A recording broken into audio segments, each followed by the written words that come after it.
Poštovani gledatelji, dobar vam dan u još jednom podcastu Gradske knjižnice Marka Marulića Budi solidaran.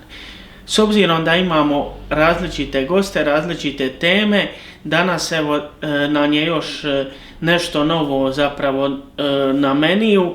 Došli su nam momci iz Svjetskog saveza mladih, neki članovi koji su već duže aktivni i neki članovi koji su tu, ajmo reći, kroz 3-4 godine došli i još su i dalje aktivni. S nama su Stipe Lozina, predsjednik Svjetskog saveza mladih Split i zapravo podržavajući član, dugogodišnji član Svjetskog saveza mladih, gospodin Luka Goreta. Dobar vam dan, momci. Dobar dan. Dobar dan i vama, lijep pozdrav svim gledateljicama i gledateljima podcasta. Hvala Luka, evo da vas ukratko predstavim, zapravo Stipe je student, 4. godina fakulteta, reći ćete i sami nešto o sebi. Naš Luka je zapravo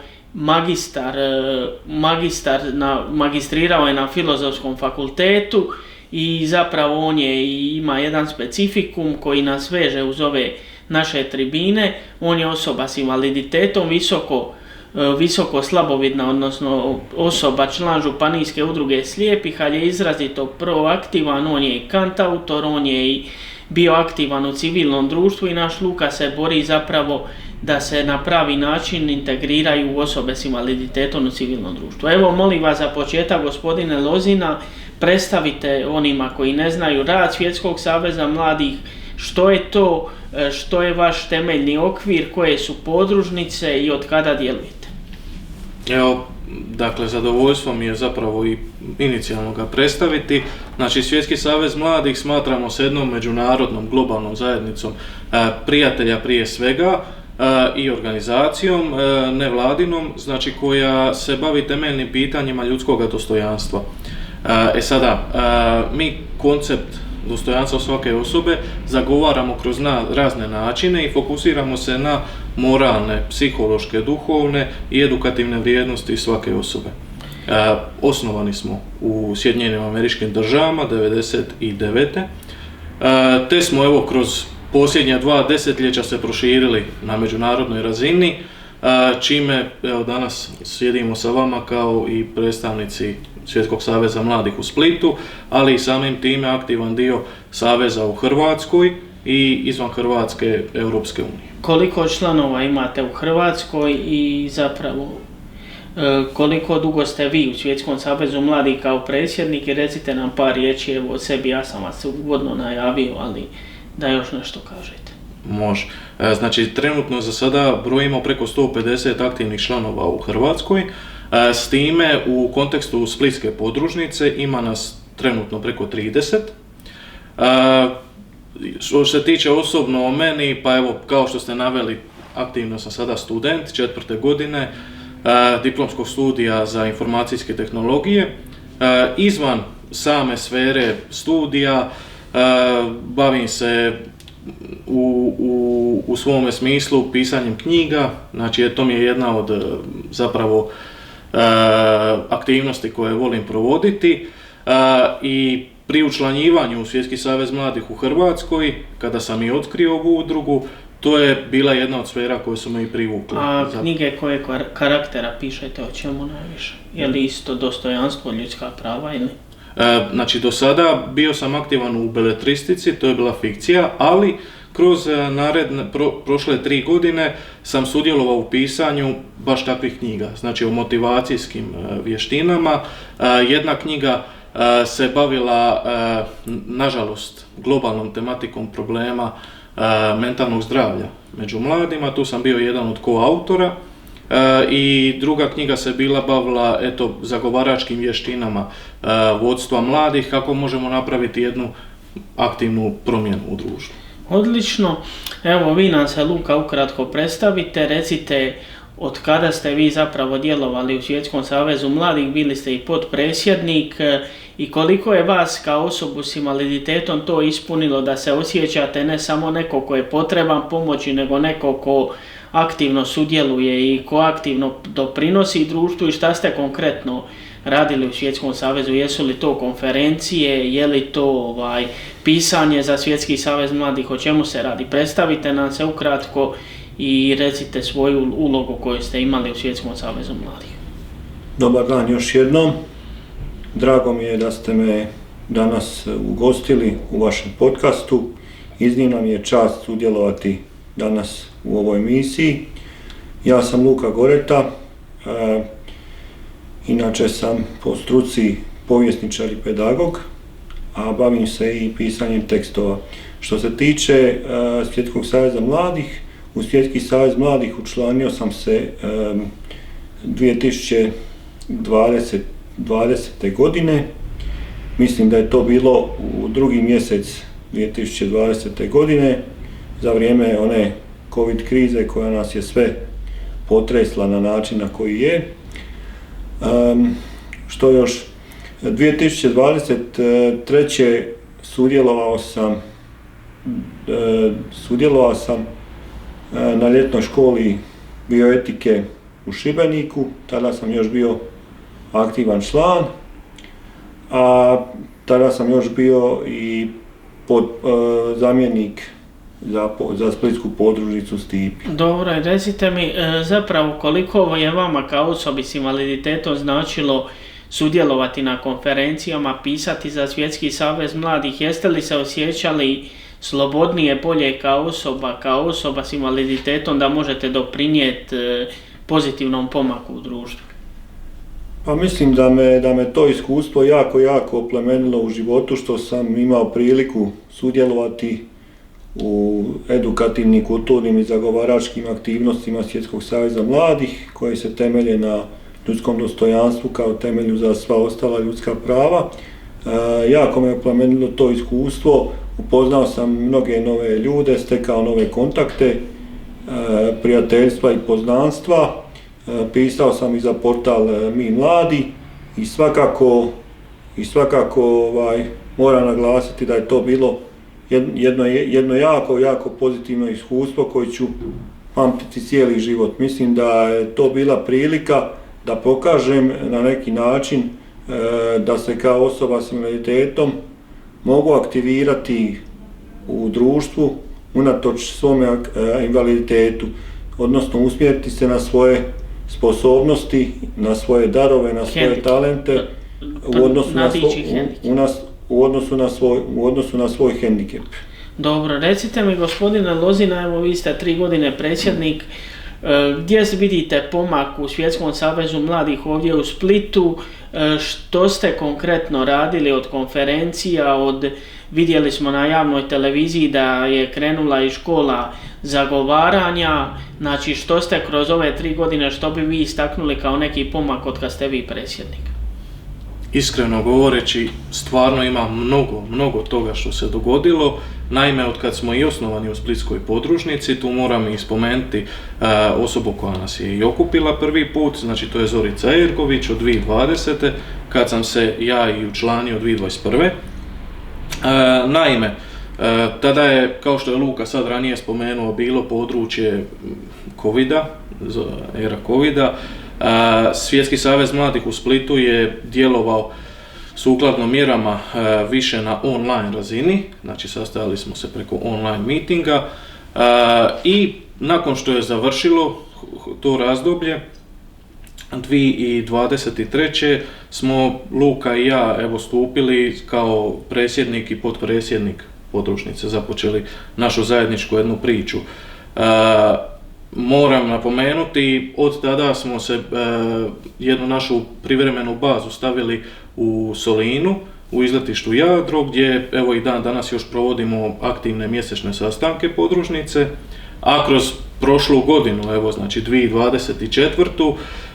Smo stupili na javnu scenu kao Splitska podružnica i bilo je izrazito zadovoljstvo predstaviti temelje Svjetskog saveza mladih, naših nastupa i aktivnih javnih događaja sceni grada Splita. Navedite nam neke konferencije, tematike koje su bile zapravo da ljudi dobiju uvid u čemu se točno radi. To zapravo nije nekakva politička paradigma niti je lobiranje, nego je to zagovaranje aktivnosti mladih, integracije mladih, pozitivnog vrednovanja društvenih mreža, inkluziji mladih u društvo, zainteresiranost za društvena zbivanja.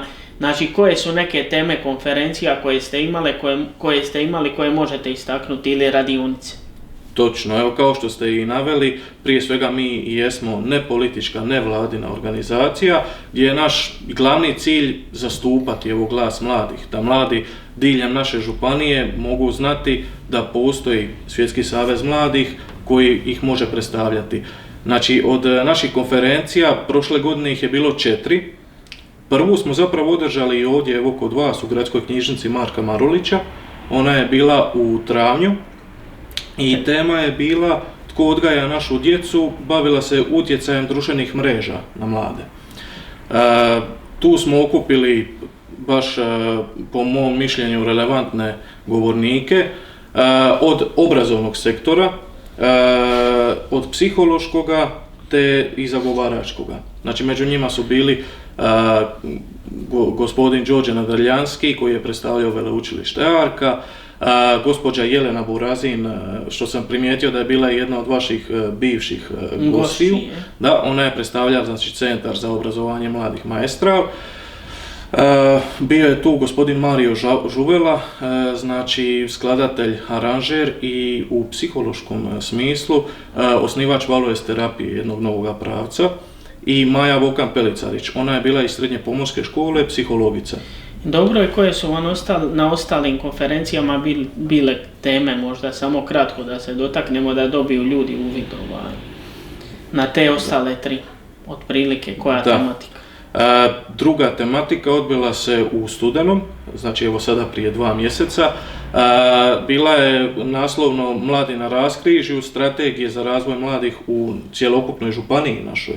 Znači tu smo se proširili na aspektu da smo uveli predstavnike županije, predstavnike lokalnih vlasti, zajedno sa Savjetom mladih Splitsko-dalmatinske županije, gdje smo vidjeli kako i što se iskristaliziralo gdje, u kojim segmentima mladi mogu dati još više po vama? Postoji mnogo područja, ne samo poslovni dio, nego i edukativni, zapravo aktivni, jer tu smo otkrili jedan od problema s kojim se suočavamo je nažalost evo imigracije mladih iz naših prostora.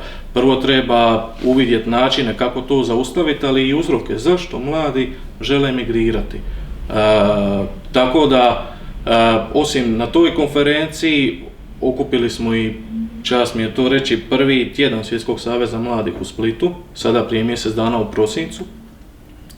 I tu smo se bavili, evo, baš jedna od tematika nastavno na ovo, migracije mladih i tržište nekretnina, gdje smo gledali naći poveznicu, da li postoji poveznica između ta 2 područja. I stambeno zbrinjavanje, vjerovatno, i tako je.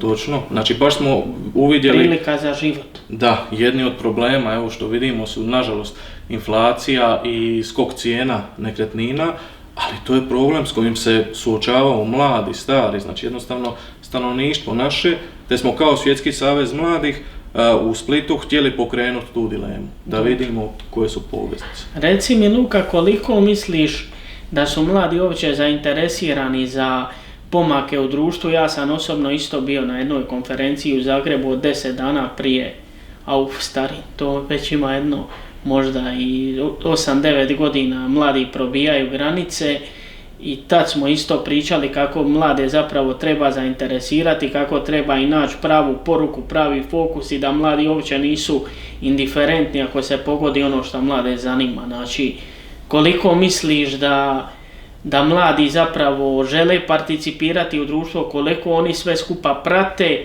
i koliko, ajmo na jedan pozitivan način pričati, društvene mreže doprinose informiranju mladih? Hvala vam na pitanju. Evo mogu reći u svoje iskustvo da posebice u Splitu jako je teško okupiti mlade ljude na neku konferenciju. Treba mnogo truda, mnogo zalaganja, mnogo ulaganja, pozivanja, reklamiranja po društvenim mrežama i treba jako velik trud uložiti da se mlade privuče na neku konferenciju koja se održava. Treba baš pogoditi temu. Dobro, ali ipak evo vidimo da mladi preko društvenih mreža postoje nedostaci društvenih mreža u smislu fake informacija, u smislu nasilja, u smislu nepotrebnog sadržaja, ali mladi ipak preko društvenih mreža, gospodine Lozina, artikuliraju svoje mišljenje, u interakciji su i to je jedan, evo vi ste na informacijskim tehnologijama, to je jedan snažan alat koji više ne možemo zanemariti. Važniji zapravo od mainstream tradicionalnih medija. Naravno, evo baš smo i uvidjeli to u međunarodnom prostoru, gledamo i ostale države. Društvene mreže su otvorile jedan novi svijet, ja bih rekao, to je digitalni svijet.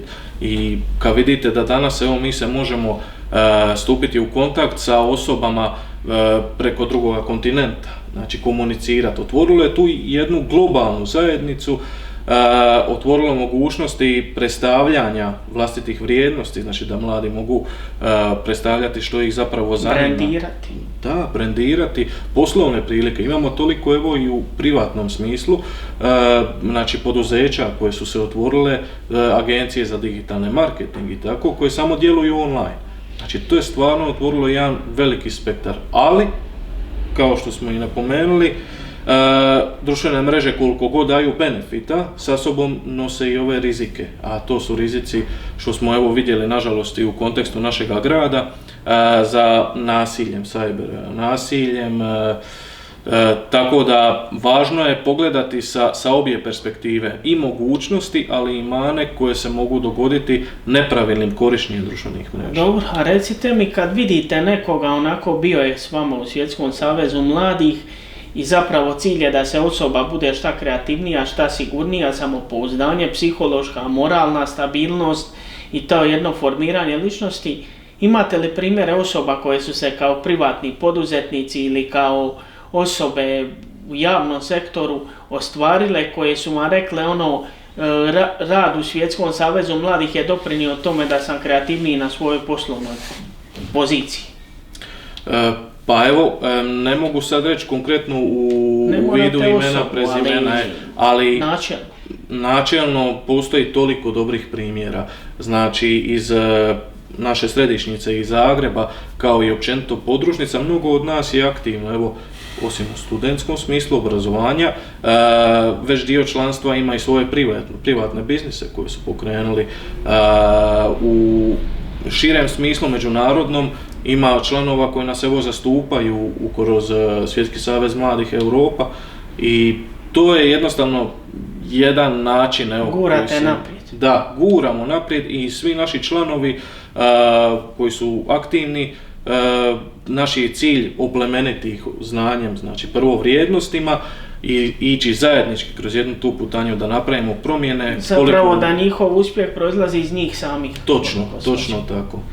Dobro, Luka, evo vi ste osoba s invaliditetom, završili ste Filozofski fakultet, samo kroz 2 rečenice, što ste konkretno završili, koliko je problem kao osobi s invaliditetom naći nekakvi primjereni posao koji bi mogao vama otvoriti neku perspektivu i osnivanja obitelji i egzistencije, i koliko zapravo ste se nakon tog djelovanja u civilnom društvu našli u jednome rasjepu i gdje vidite svoj neki ili hobi ili izlaz da bi se mogli dalje ostvarivati kao osoba?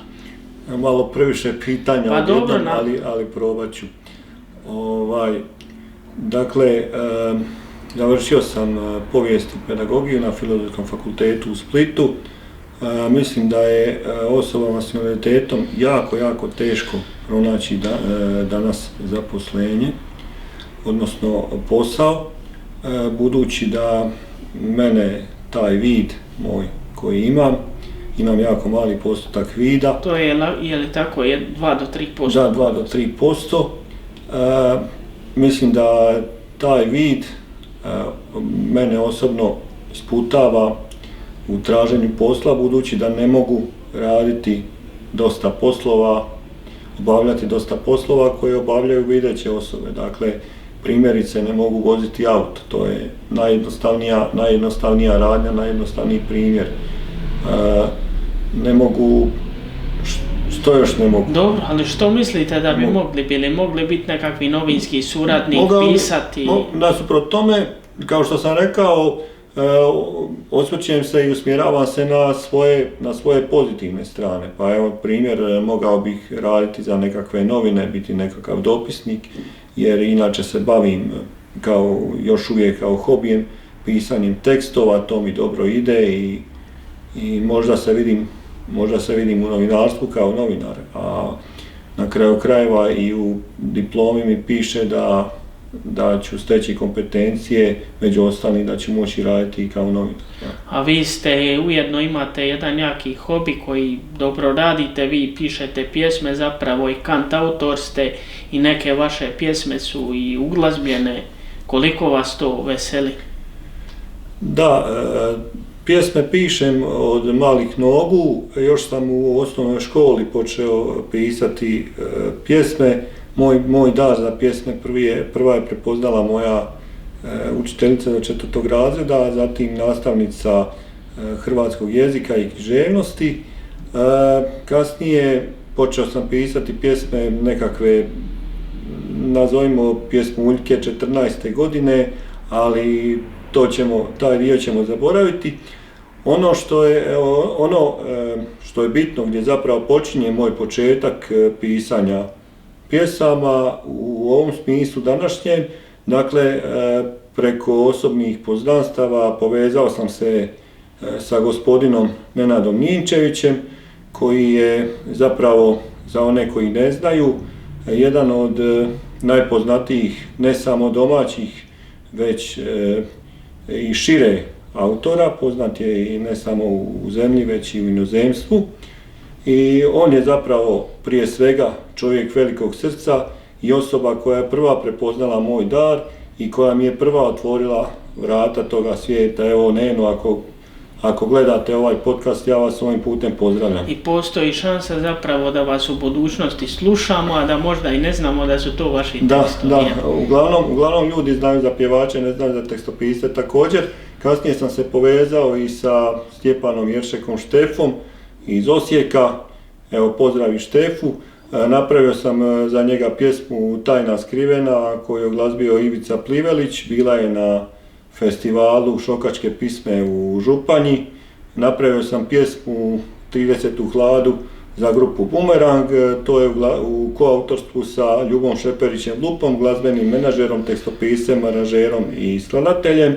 To je lijepo. Sad, zašto smo ovo u biti ovako povezali, osim što je Luka bio aktivan u Svjetskom savezu mladih, gospodine Lozina, evo vidimo da osobe s invaliditetom pravobranitelj je izašao sa podatkom da samo 1% osoba s invaliditetom je zapravo na tržištu rada, u Hrvatskoj ih je oko 600.000, znači to je ogroman broj, a malo ih radi i to je jedna tematika sigurno koja i vas interesira. Vidimo ovdje Luku koji teško pronalazi zaposlenje, a koji i dalje ne odustaje, zapravo radi na svojim hobijima, na svojim talentima, traži svoj put i ja baš tu vidim jedan upliv Svjetskog saveza mladih da on nije odustao od samoga sebe. Pa eto, kako vidite vi, s obzirom da je ovo podcast Budi solidaran u današnjem društvu, poziciju osoba s invaliditetom, skepsu poslodavaca pri zapošljenju takvih osoba, i da li ćete vi kao savez raditi na osvještavanju ranjivih skupina?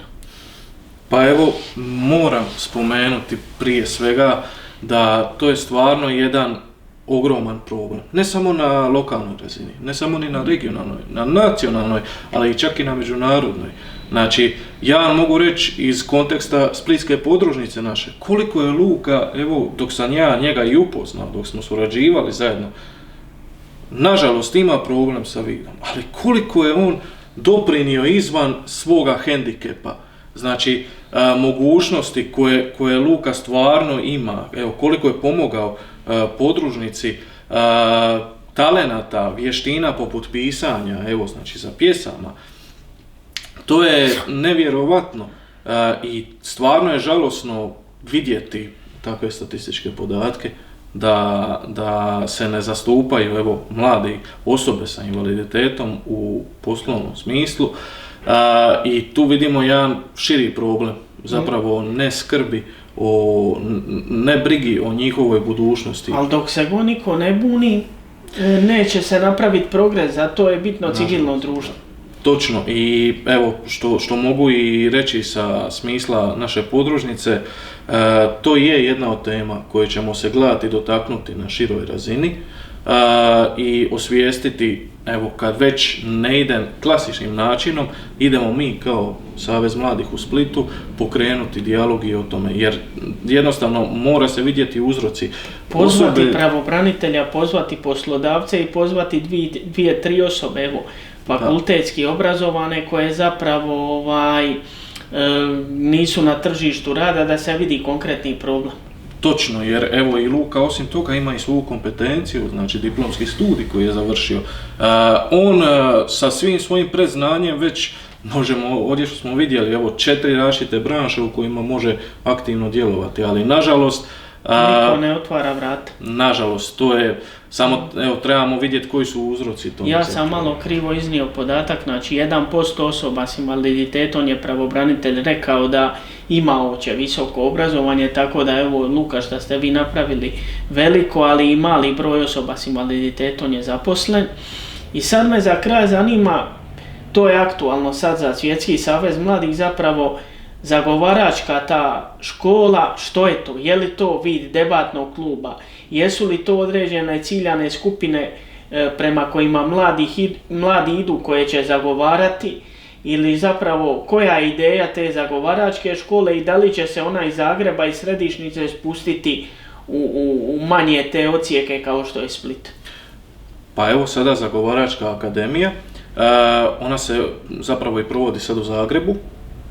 Znači, smisao akademije je upravo to pružiti mogućnosti prezentiranja, djelovanja mladih, obrazovnih radionica, gdje možemo pogledati kako mladi mogu djelovati u poslovnom sektoru, u društvenom, u umjetničkom, kulturnom, te mislim, meni je prvo drago što smo i uvidjeli sa suradnjom iz središnjice, kako se to uspješno provodi kod njih. I jedan od ciljeva naše podružnice je zapravo to i pokrenuti u Splitu za ovu godinu. Mi smo do sada, rekao bih, centralizirali se da možemo biti javno aktivni i smisao Svjetskog saveza mladih u Hrvatskoj je da zastupamo glas mladih. Znači evo možda vas koji gledate sada ili ćete gledati u budućnosti, da znate da postoji evo jedno civilno društvo. Ma i kritična masa koja je spremna promišljati u kraju. Da, i evo pozivamo vas aktivno da nas se pridružite. Upravo ove godine otvaramo i različite timove koji će se baviti specifičnim pitanjima. To su poput pravno-zagovaračkog tima, znači upravo u kontekstu akademije, poput kulturnog, bioetičkog tima koji će se baviti tim pitanjima. I evo, pozivamo vas ne samo da nas se pridružite, nego kad nas je više mladih okupljenih, potencijal za promjenom je drastičan. Odlično rečeno za kraj. Samo me zanima još zapravo, Luku ćemo isto završnu poruku, ali evo da mi još kažete, meni je najviše zapravo zaparala uši onako kad sam se pripremao za podcast Kultura života. Živimo u jednoj rastočenoj atmosferi, u jednoj anksioznoj atmosferi koja je puna depresivnosti, defetizma. Koliko je važna strast prema životu, kultura života, suočavanje sa stvarnošću, istraživanje svijeta. Evo prvo vi pa Luka. Od toga i potječe sve. Znači, kao što ste rekli, živimo u društvu gdje se, nažalost, u mainstream pogledu prvo predstavljaju negativne vijesti. Ima toliko i nekulture, znači, osim u govoru, evo u postupcima koji se vide na razini cijeloga svijeta, i jednostavno krucijalno je da mladi uvide koliko god ima zla, ja bih rekao toliko ima i dobra, ako ne i dvostruko više.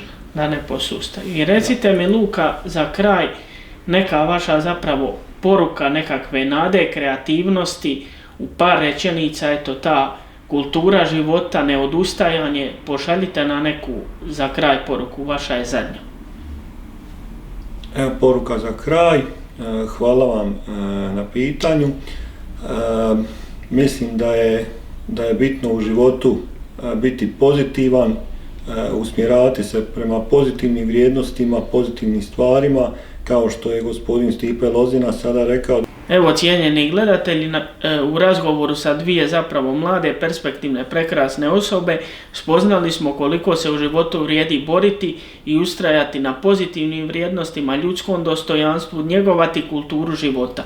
Pozivamo vas, mlade prvenstveno ljude, da se priključite Svjetskom savezu mladih i da živimo u jednom boljem i prosperitetnijem društvu. Luka, hvala, Stipe, hvala i dečki, samo ustrajte. Hvala i vam na pozivu.